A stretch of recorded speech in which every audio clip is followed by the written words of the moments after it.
Hi, welcome to Drama Means Podcast. Today we're going to talk about the 2023 Thai BL series, Dangerous Romance. Today, drama means puppy love, drama means enemies to lovers, and drama means money isn't everything. So before we jump in, thought we'd do a little bit of a summary. The series revolves around Siloam, who is a scholarship kid who's pretty poor, going to a very prestigious prep school. And he has a massive run-in with the school bully. You know, stereotypical rich kid bully. The difference is that Siloam stands up to him and puts them immediately at odds. But everything gets turned upside down when Siloam is hired to be Kong, the rich bully's tutor. And the two generate a friendship, and then it generates into even more. I don't know if generate's the right word, but that's the one I'm going with right now. Blossoms. It blossoms into more. Yes, blossoms. So I want to start this by saying that when I first learned about the Perth-Shimon pairing, I wasn't that excited about it. And it took me a while to kind of warm up to the idea. They were like a secondary couple in Never Let Me Go. And even then I was just like, I don't know about this pairing. It's like, whatever. I don't know. I wasn't feeling it. And so when Dangerous Romance was first airing, I was like, I don't know if I'm going to watch it. I don't really know if I'm going to like it. And at that same time, I was watching Only Friends, which is like GMMTV's like risque, like you should watch at night kind of like BL adult, series. like adult after dark kind Yeah. what are those, like Cinemax late night? Dating myself, but yeah. Yes. The funny thing was I started watching Only Friends with my mom. Your 80-something-year-old mother. Yes, she's like super old. And the thing is, Only Friends is not my mom's first BL, right? But the thing about my mom is, it doesn't matter if it's not like because it's a boy thing or whatever, like any kind of intimate like relationship. Like we used to watch some old dramas together, and if like the guy and the girl are like having a sex scene, my mom like has this like thing where she just kind of turns her head. There's like an old TVB drama where Louis Koo and Jessica Hester has a sex scene in it, right? And I remember my mom got so uncomfortable that she kind of looked away until the scene was over. And she does that, and every time there's a kiss scene that's not just a peck, that's an actual makeout scene, she looks away. Or she now in this day and age, she has her iPad with her and she starts it's pretending to clean her iPad while that intimate scene is going on. It's funny because I was like that when I was a kid around my parents. Like if I was watching a movie with my parents and people started making out or having sex in a sex scene, I would be embarrassed that I was watching it with my parents, and I would be like, I don't want to watch this right now because my mom's in the room. Yeah. So, and I would every time there was a sex scene on OnlyFriends, I would look over at my mom and she's cleaning her iPad, right? And mind you, in OnlyFriends, there was so many sex scenes that she was always cleaning her iPad. So then, I caught up with OnlyFriends as it was airing, so we didn't have any new episodes to watch. And then we started watching Dangerous Romance. And my mom's watching Dangerous Romance with me, and she got so into it. So into it, where she originally is sitting kind of far away from the TV. And then we started watching Dangerous Romance, and she pulled up her little tiny chair, right in front of the TV. She brought out her glasses so she can watch the whole thing clearly. And she's laughing and so, involved. If Siloam is getting beat up or whatever, she's like, oh, how could they do that to a child, kind of thing, right? And she was so into it. And then the kiss scene comes where Kang basically corners Siloam and kisses him in the boys' bathroom. And she just got so giddy and she goes, "Oh, look at that." Like, just didn't look away, didn't try to pretend like she was cleaning the iPad. So she was really giddy and she really wanted to see what's next. What's going to happen to Kong and Siloam. And so then, the new episode stopped. Like we had to wait for every week for the episode to air. Right, because this wasn't one you actually binged and waited for it to come out. You were watching it as it was coming out week to week to week. Yes. So once you catch up, you're out of luck. Yeah. And so she got so upset that she had to wait for the next episode. She goes, "How can people do this?" And it was just like, my mom watched Bad Buddy with me. She's watched so many different BLs with me before, and she's never been so excited about a BL or any show really other than her TVB shows. So it was very interesting for me to see, and it's just something about Perth and Shimon's chemistry, specifically in this one, really worked. And I don't know if it's just because they were in a couple things together and then they've spent more time together, where now in Dangerous Romance I'm really feeling the chemistry. So I wasn't that excited about their pairing, but now I see why they're paired together, and I think that's really good. They got the seal of approval from 80-year-old ladies. This is the ship. This is the one that's supposed to work. Yes. And the thing is also with the acting, I've always thought Perth was a really good actor. Like, he still is a very good actor, and just very natural. He just becomes his role.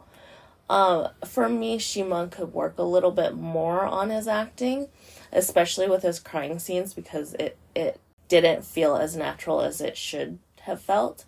But also, I actually didn't have that high of hopes for Shimon's acting since I've watched him in several past GMM TV shows. His acting has improved a lot, and it really is showing in Dangerous Romance. So I think, he's really starting to shine. Whereas, a lot of times he's been, kind of overlooked in past dramas. I mean, he still has the popularity and all, but, he was never that top-level pairing. First couple, he's always side characters and stuff. Do you think part of the acting is, did you notice it being better in scenes with Perth or without Perth? Do you think the pairing and the chemistry works? Because I've noticed that sometimes with actors, you have to put them in the right situation, whether that's a director or an actor, and then they can kind of come alive. I've been on shows where a not so strong actor will get paired with a really strong actor as their couple, and then they're working on things off set. They're workshopping, and that actor had never gotten that opportunity before. That actor had always worked with someone who goes, "I'll just show up to the work that day and we'll figure it out," and it doesn't work. But then that actor comes in and it's amazing, knocked it out of the park, scene after scene, and really hard stuff, and you go, oh, they workshopped all weekend. They got together in their free time and just drove this stuff into the ground and helped each other find things, and then it makes both actors better. So do you think it's that, or do you think it's training? Like when you see the show, what comes to your mind? That might be the case. So Shimon started as a lead, and then slowly he became side character. So it's kind of nice to see him as a lead again. But also, maybe because Perth is such a strong actor, I can imagine him, improving because he workshopped with Perth or whatever. But he's also worked with a lot of really good actors also. So I don't know if it's just maybe time, and he's just because there's been so many amazing award-winning actors that I've watched in the past.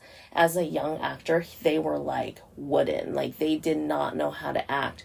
And then through time and experience and just working on more and more projects, they become the award-winning actor that they are. And it's just a matter of that time when it just clicks maybe. And I'm thinking maybe Shimon just started it clicking or whatever.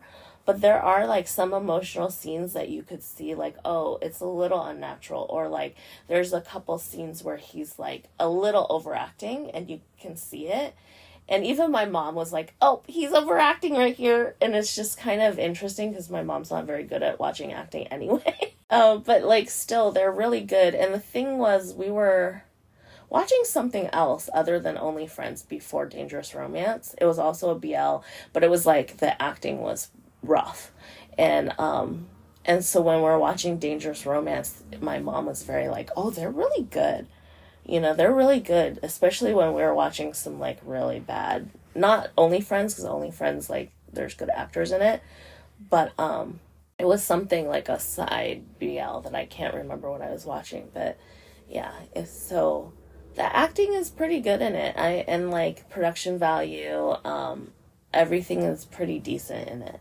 And obviously the chemistry between them works, because otherwise you're not going to get so excited and giddy and want to see those love scenes if the chemistry between these two doesn't work. Yeah. I also think their relationship build was like a good structure, first of all, and like a good pacing.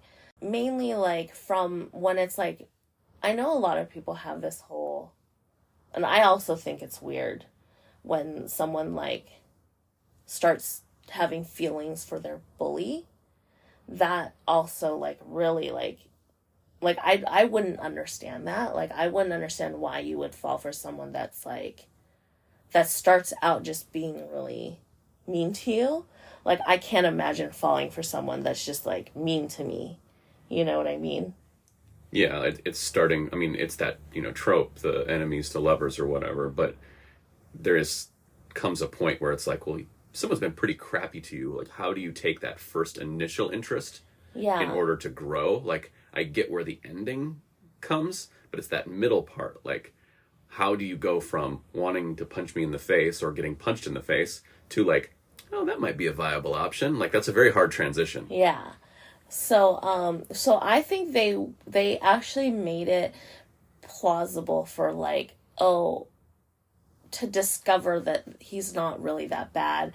And the fact that like, when it came down to it, Kang saved Siloam from, like a real threat, because like in school, Kang was a threat in terms of like bullying but it wasn't like dangerous. It wasn't like your life is really actually threatened, Mm-hmm. Whereas there these loan sharks who come into Siloam's home and like beats him and almost like going to kill him, right?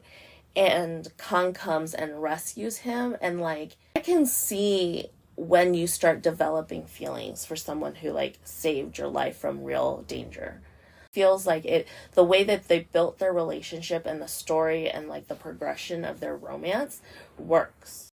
And then it helps that I guess Siloam actually had a crush on him before, because Siloam and Kang had an encounter when they were kids in like grade school, and Kang's mom had given Siloam a ride when it was like raining like crazy out, and then Kang had rushed over and given him an extra umbrella that he had. And at that time, I believe that Siloam was having a rough like childhood, and so having a warm hand or warm helping hand, like he had already had a crush on Kang that he didn't discover until like he went to Kang's house and saw a picture of him as a child, and then he realized, oh, Kang's the person that I already had like a crush on before. But their friendship and relationship had already started building before that realization. Well, the backstory does help, because it does feel like that first initial transition from the enemies to friends to me is always the hardest. Like, it's that first step. If that first step is plausible, I think you kind of forgive a lot and you go, well, this is what I'm watching, and you just kind of go with the journey. But if that first step, you just can't understand even why these two people are in the same room. And obviously, like, he's got the money thing and the family and the school and all the drama kind of like almost forces them together. It's not quite like an arranged marriage drama, but like a little bit. But the backstory does help smooth over that first step. And so it's not just like, oh, they're together and they like each other and there we go, on our way. I find a lot of times dramas like this, when they do the kind of friends to lovers or enemies to lovers, they sometimes spend too long in the different phases. Like they spend too long being enemies, and you're like, I know what you guys are doing, just do it already. And then they spend too long in the courtship part where they're like no longer enemies, but now they won't get together because I don't want to tell him that I love him yet, or whatever. And then what did you feel like in this one? Did you feel like they spent enough time in those phases, or do you think they spent too long? Actually, the structure is really well done. Basically, they're enemies for not that long because Kong went over with a fake gun to scare Siloam, right? But then when he sees these loan sharks beating up Siloam, he uses this fake gun to scare off the loan sharks. That's almost like really early on. And so that's already like, once that happened, their hatred for each other, their animosity kind of dissipates. Not all the way, but it starts dissipating. And so that build was early on, so they're not enemies for that long. And then the relationship of building a friendship is not fast, but it's a good pace. Well, either way, the structure is really well in that sense, in terms of their relationship, because it's not dragged on. It doesn't take too long to get to each section, but it's also not too fast.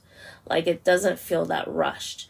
It feels like a very natural development between them. Yeah, natural is the good word to describe it. I think a lot of times the natural, I mean, it's anything with like television and movies, like we're trying to take characters in unnatural situations and put them together, and like that's what causes drama. Like, it comes from conflict, and then we have to all get together and decide how to make that realistic. Like, how do you make someone's bully into their lover? Like, that's not something that just naturally falls off the back of the truck and it just happens in real life. So now we have to stress test all the logic behind it. And so natural in the face of unnatural is like the best you can kind of hope for, because the audience is going, oh yeah, I'd buy that. Oh, I actually like that. Not only will I buy it, like, oh, I enjoy that. That's funny. That's great. It's romantic. Yeah. Yeah, so I want to get into the parts that I kind of did not like, in terms of their relationship. I really liked it, the build of their relationship, but then I felt like the conflict is a little repetitive in terms of the back and forth of like Kong, like, oh, we shouldn't talk and we're not talking anymore, and then all of a sudden we're gonna be together, and then it's just, I mean, the thing is, it's reasonable. The only thing is, it feels repetitive. Before Kong and Siloam get together, there is this weird, like, and I think it's done to mislead the audience, but I don't think it's done well, is that they show Kong interested in Pimfa, which is the female love interest. But it was weird the way that they did it, because they had this whole thing where like Kong was trying to get Pimfa to go to the college thing together, where they go and scout the college campus, and and then there's like this event, so they participate in the events and stuff like that. And so Pimfa invites Siloam to go.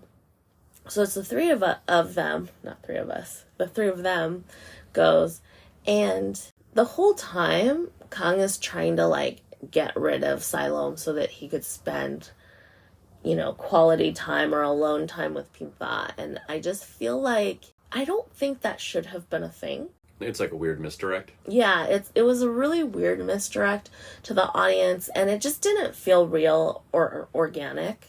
It's not that they didn't show interest in her, because like she's his best friend, but it didn't feel right that all of a sudden they like exaggerated any kind of feelings that Kong had for Pimfa. But they did that through this whole college thing, and it was to like strike up like emotions in Siloam. So Kong goes back and tries to lock his lock.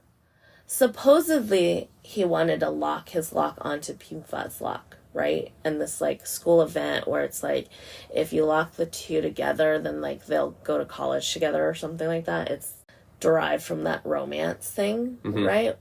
And so what I felt like they should have done was address it. Like maybe like it made Siloam think that Kang wanted to go back and lock his lock onto Pimfa's lock. But what he actually wanted to do was he wanted to lock it on Siloam's lock. I felt like it should have been where Kang goes back and he's walking towards Siloam's lock, but he drops his lock closer to Pimfa's lock, which is when Siloam sees Kang going back to try to lock a lock on the fence, right? So Siloam thinks that Kang's gonna lock his lock to Pimfa's lock, right? But then what they should have done was show, oh, he's passing Pimfa's lock after he picks up the lock and is about to lock his lock onto Siloam's lock, where all of a sudden Pimfa shows up and she's trying to also lock her lock onto Siloam's lock. So therefore now you have a very clear idea that both Kang and Pimfa have a crush on Siloam. And they're best friends, so then there's conflict there, and yes, like the interest between the two of them isn't the most interesting dynamic in that relationship or in that triangle. Yes. It's actually the least interesting. Yes. So then it makes sense for afterward, like, Kang is, like, conflicted, because now he's like, I should push Siloam towards Pimfa, right? So then his like pullback makes sense, right? Because the next scene is Siloam confessing his feelings for Kang. And then Kang is like, oh, I don't know what to do. But instead, Kang is like, I have no feelings for you. You're just someone I pity. You know, just like bullshit, right? And so, like, I don't think that should have been his reaction or the things that he says. I think he should like be more conflicted and have like a Pimfa likes you and I think you guys can make a really good couple and stuff like that, and he's like pulling back, which also I don't really like. I don't like that when you're like, it's called white fanging. That's such a weird, because usually it's the white fanging is so much like more severe than this particular. But it's the same result, as you're basically negging someone so that they stop having feelings for you, so that then they can have feelings for someone else. Like you're giving them permission to move on because you're saying, well, I don't like you, so therefore I'm not an option, and now you two can go be happy and I get to sit over here and be the martyr of my own love. So, but then it also makes sense when like Kang like can't deal with like the silent treatment from Siloam anymore and realizes he can't possibly give up his own emotions for his best friend Pimfa, right? That part would work better if that situation was that way, but the way that they did it was very like confusing, because he went from, oh, I'm interested in Pimfa, and then I found out Pimfa likes Siloam, so then I'm like mad at Siloam, right? And it feels like he's mad at Siloam because Pimfa likes Siloam, right? So rather than like giving him the emotion of being mad and frustrated, I think he should have been more like conflicted and like, do I choose my best friend or do I choose essentially someone that I'm in love with? I feel like they're going for the conflict in the wrong place, where you're not being clear on what Kang wants out of it, and so you're saying, here's his friend. Oh wait, no, it's a friend and love interest. Well, here's this other love interest. Which one will he choose? But by the act of going to her lock, he kind of is already chosen, and then it's a weird motivation to choose something different. And so it feels like your version, it realigns the conflict to give, because right now in the situation they've set up, Kang almost has a conflict, which is, oh, do I like this girl who likes someone else, or do I like the guy she likes? Yeah. And that's a weird dynamic to have, because he kind of doesn't get to choose in that way, because she doesn't like someone else, or she likes someone else, and he likes her, but that's not who he's going to end up with. That's not who the love story is between. Yeah. And so it's very out of alignment with the way that the drama should work to try to get this ship together. You know what I mean? Like, it almost feels like now you've turned it upside down and the ship should be between Pimfa and Kang. Yeah. And now it's like this other guy's in the way of that. It's just also, the thing is, why it makes it feel really, like, wonky is that pretty much right after Siloam confesses, then Kang's like, oh yeah, I like you, and I can't stand, like, not talking to you, and so then you're giving me the cold shoulder, and I hate that. And then, like, immediately is like, I'm into you, and then he kisses Siloam, and then their relationship, like, starts budding right there. And it's just like, so now you're telling me that you had this, like, interest in your best friend, right? Then all of a sudden, because Siloam confesses to you, then now you're into him. Like, it just makes their romance a little bit superficial. So it doesn't feel deep enough, if that's the case. But you're also taking the decision out of the main character's hands, right? Like, he doesn't get to make the dramatic choice. He keeps getting these dramatic choices thrusted on him. Yeah. Like, he wants this girl. Oh, she's into someone else. Well, I can't have the girl. The guy comes to him and says, I like you. Oh, well, then I like you.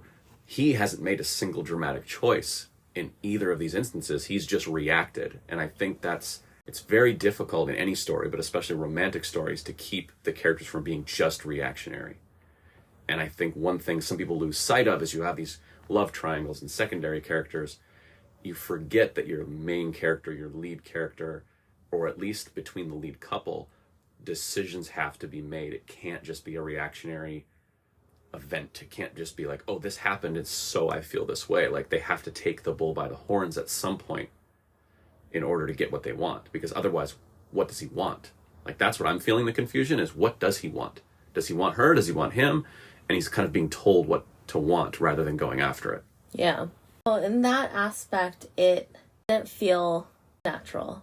And then, like, the motions of him, like, being frustrated and yelling at Siloam and all that stuff feels the same and later when, like, Siloam's brother gets arrested for basically shooting Kang's dad. And then the brother admitting that he was the one that shot Kang's dad. And then, which is very understandable for Kang to be like, I have feelings for you, but, like, someone close to you hurt my family member, my own father. I can't possibly have you in my house anymore, and I'm conflicted in my emotions, and I'm feeling this anger and hate towards you, even though you're not the one that pulled the trigger. It's your family member that, like, ultimately gets welcomed into our home because he's related to you, you know. So I understand that, but then because it's the same kind of reaction in terms of when, you know, he's trying to push Siloam onto Pimfa or Pimfa onto Siloam, it's the same type of reaction. He's angry, he's yelling, he's, you know, like, we'll never talk, I'm never going to talk to you again, kind of bullshit.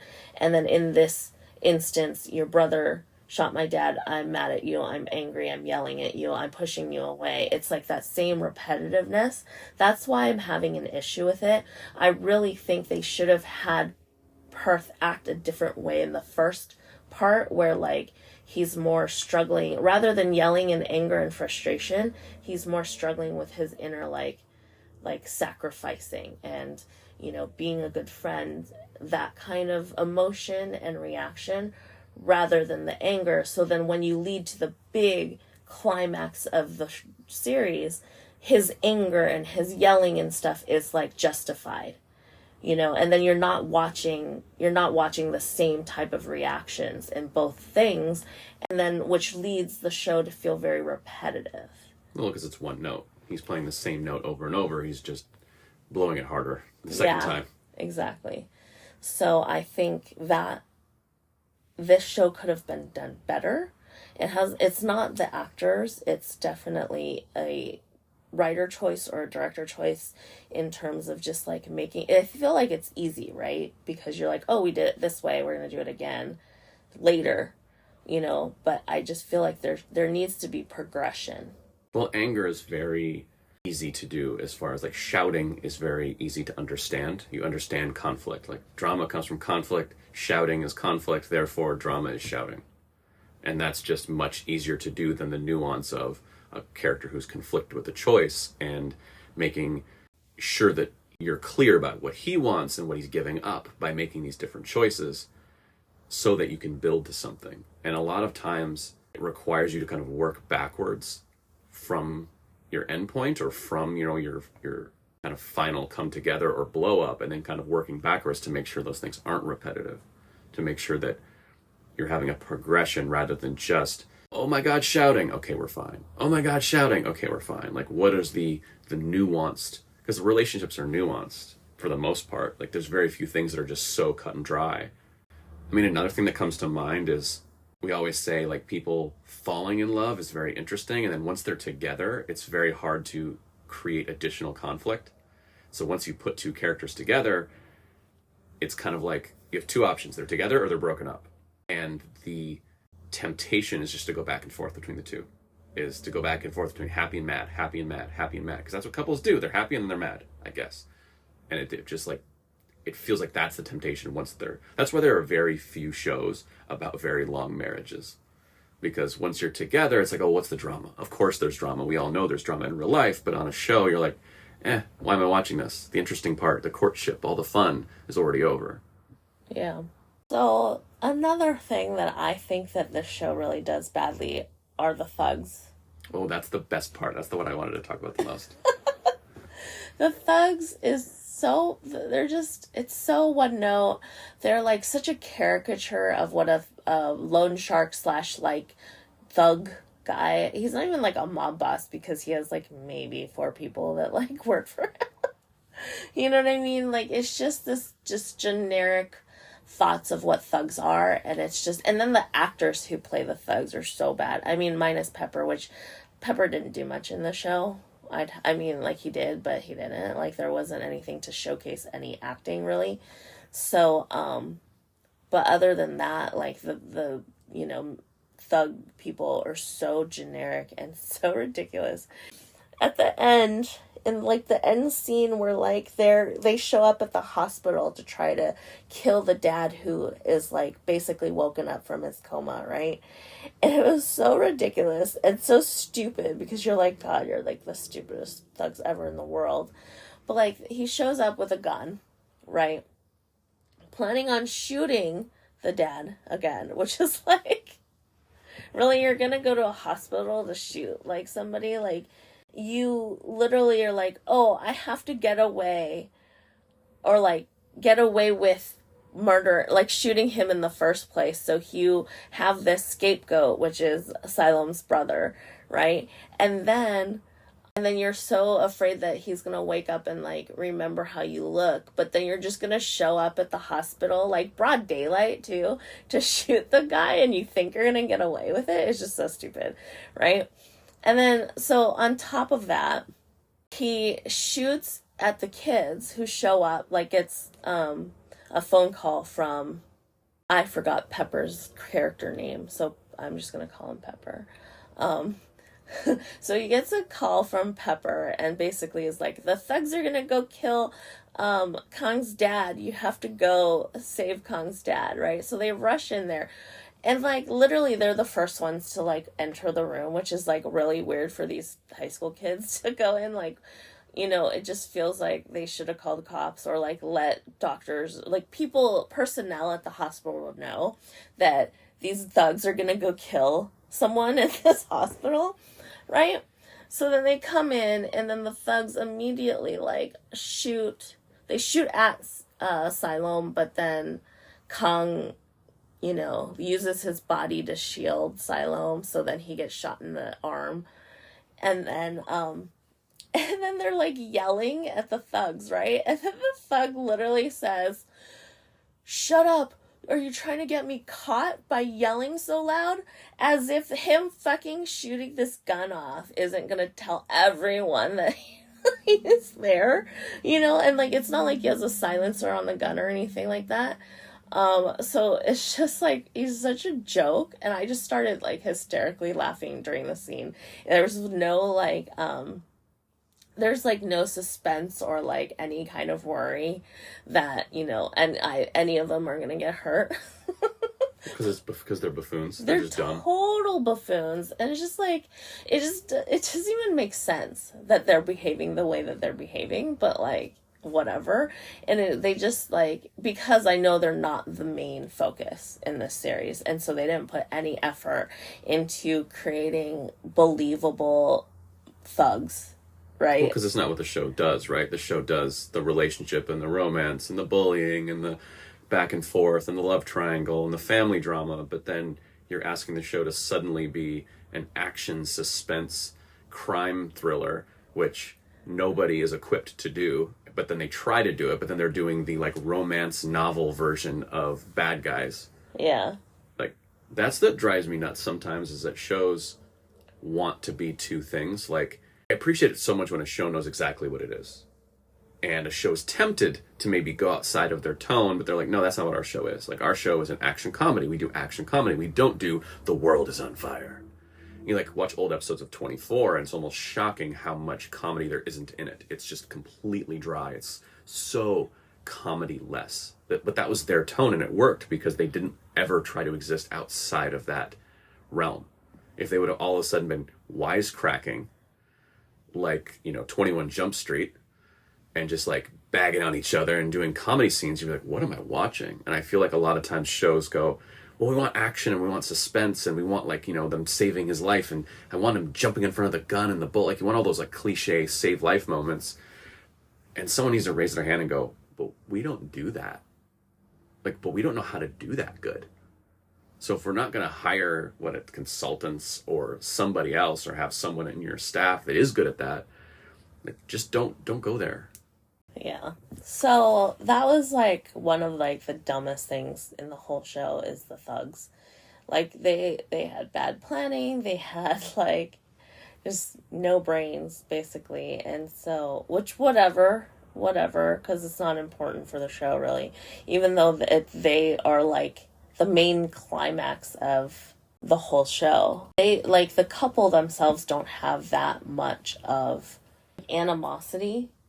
You know, like, yes, beginning like bully and being bullied, but once they became friends and once they became a couple, like, there wasn't anything that would have like driven them apart other than these thugs, right? These thugs are like very important to the storyline.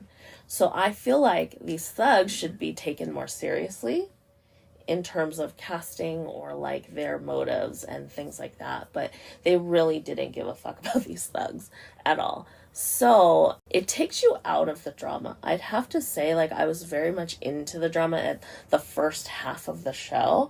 And then afterward, it's just like kind of silly, you know, because these thugs are so unbelievable to me. So I would rather have, I don't know. But don't you think they could have gone just a completely different direction and not have to resort to life and death stakes and guns being shot and, you know, thugs, like you said, like very caricature bad guys, goons? Like, couldn't they have found drama just in the relationship with the brother? Like, the brother wants something from Siloam. So, like, oh, do I give my brother the thing he wants, or do I stay true to my relationship? Or could there be parents that get in the way? Like, there's a lot of places conflict can get interjected between a relationship. It just feels a little over the top that they decided to go with loan sharks and thugs and gun-wielding idiots. Well, here's the thing. Like, the whole, like, parents or, like, family member being, like, an obstacle is so, like, prominent in a lot of other BLs, you know, because we're still in this day and age. There's, like, a lot of, like, hatred and, like, what's the word? Animosity towards a relationship of the same gender, that I think a lot of times these shows in this new age is trying to like stay away from that, and like maybe like show a positivity in terms of like family members being supportive of their children. And so now we have to look for an outside source to become an obstacle for the couple, rather than the family members being it. Oh yeah, I think what I was even talking about is this is like a bad off the top pitch. It's not that, well, I don't want you to be with this person. It's more like, oh, and this would be like the Korean drama style of it, like, oh, we're immigrating to the United States tomorrow. And I go, that's really tropey and really, but that would be, oh, I have to go with my family to go somewhere. It's not because they hate you, it's because that's where my family's moving. We're a military family, whatever we are. But the conflict coming from like a real world, something that like you and I would deal with. Like, I've never been in a gunfight with loan sharks. That's not a conflict that exists in most people's lives. And so when you resort to that in a show that most of it is about what real people experience, it's about high school, it's about first loves, it's about all this stuff. And then you throw in stuff that nobody in your audience has ever dealt with.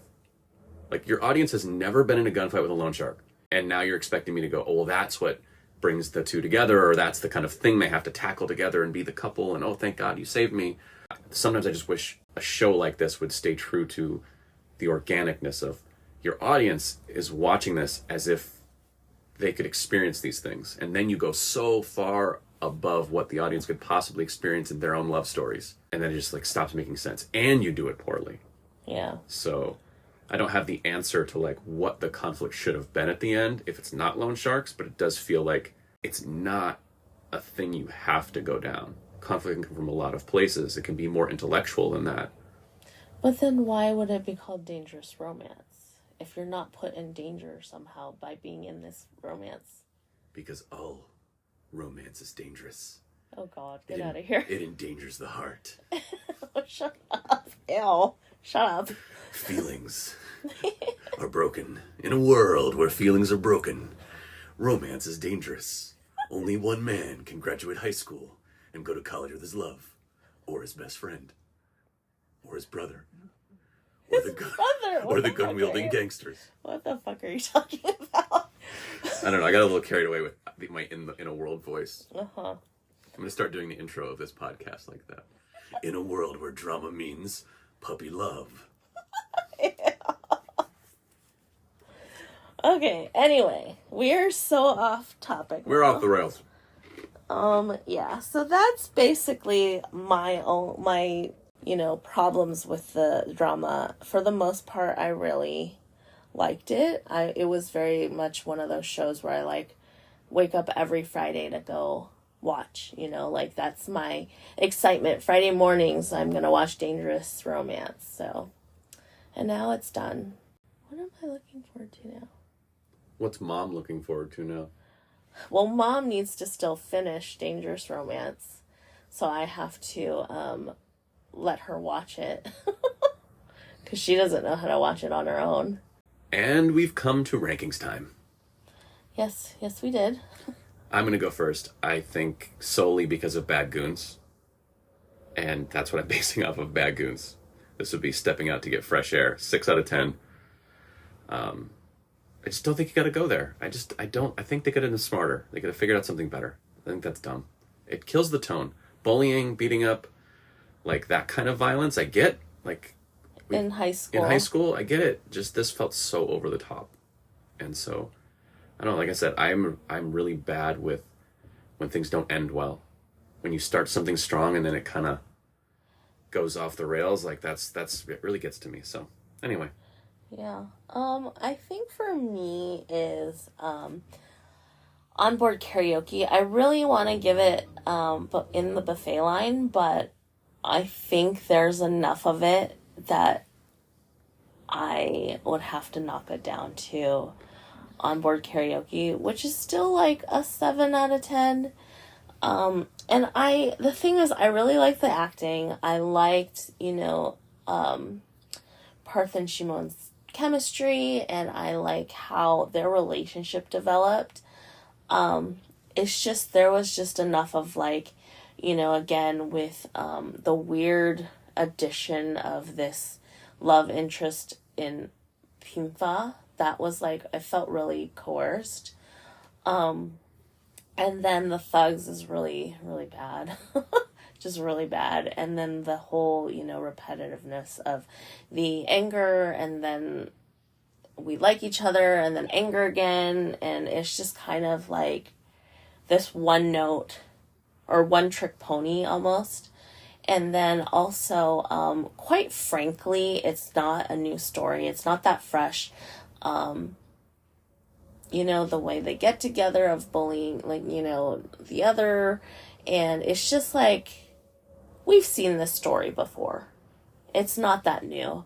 So I would have to be, it would have to be onboard karaoke for me. Okay, but what are we recommending? What's the recommendation for the week? Okay, I think this is like, this might, I don't know if this is like too soon to recommend or whatever, but the story is, it's a Korean BL that was just dropped by iQIYI. So they dropped all 8 episodes, the full series, a couple days ago. So it's very new, hot off the press kind of thing. It's called A Breeze of Love. It's a 2023 Korean BL series. And I just finished it, and it works. It's very like, it's tight as a story goes, and structure and chemistry. Chemistry was very good. There had been a few KBLs that just came out and has not been very satisfactory, which is really sad for me to say. But this one actually is pretty good. I do recommend it. It's a light and easy watch.